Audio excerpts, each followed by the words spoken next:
জ্বালানি সাশ্রয়ী electric bus, truck, bike ও scooter উৎপাদনে নীতিগত সহায়তা প্রদানের উদ্যোগ নেওয়া হয়েছে।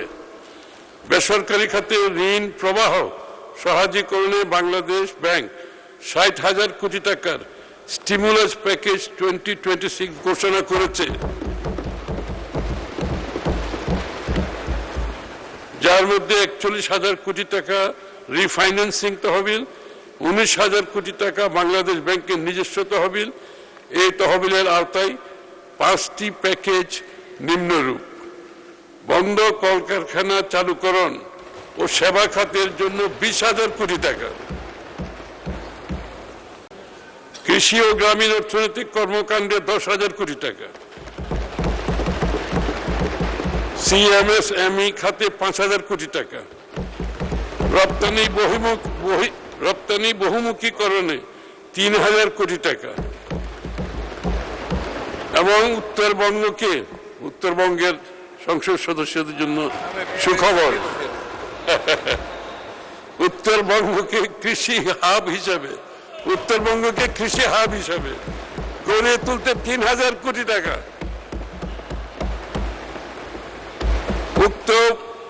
উক্ত পুনর্ভরণ স্কিম সমূহের অধীনে প্রদেয় ঋণের ক্ষেত্রে সুদের হার নমনীয় রাখার লক্ষ্যে সরকার ৬% সুদ ভর্তুকি হিসাবে প্রদান করবে। এই কর্মসূচির মাধ্যমে ২৫ লক্ষের অধিক কর্মসংস্থানের সুযোগ সৃষ্টি হবে। এটি কেন্দ্রীয় ব্যাংকের সক্রিয়তা অক্ষুণ্ণ রেখে রাজস্ব নীতি, মুদ্রানীতির মধ্যে সুসমন্বয়ের মাধ্যমে অর্থনীতিতে প্রাণ ফিরিয়ে আনা এবং কর্মসংস্থান তৈরির লক্ষ্যে সরকারের গৃহীত একটি অনন্য প্রচেষ্টা।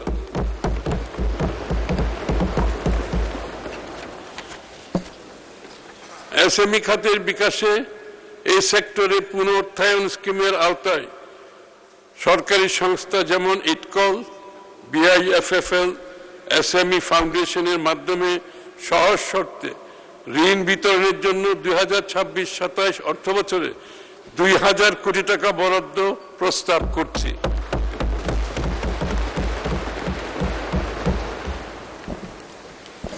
স্থানীয় সরকার ও গ্রামীণ উন্নয়ন, মাননীয় স্পিকার, গ্রামীণ যোগাযোগ ব্যবস্থা উন্নয়ন, নগর ও গ্রামীণ সেবা সম্প্রসারণ এবং জলবায়ু সহনশীল অবকাঠামো গড়ে তুলতে স্থানীয় সরকার প্রতিষ্ঠানসমূহের মাধ্যমে বিভিন্ন উন্নয়ন কার্যক্রম বাস্তবায়ন করা হচ্ছে।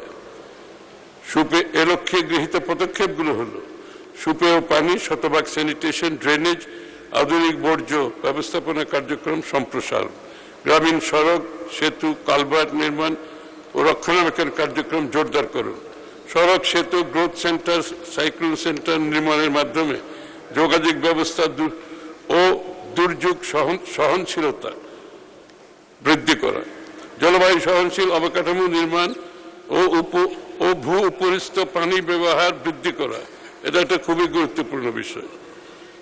ডিজিটাল জন্ম মৃত্যু নিবন্ধন কার্যক্রম শক্তিশালীকরণ, সিটি কর্পোরেশন ও পৌরসভা সমূহে বর্ষার আগেই জলাবদ্ধতা নিরসনে খাল পুনঃখনন, ড্রেন সংস্কার, পানি নিষ্কাশন ব্যবস্থা জোরদার করা হয়েছে।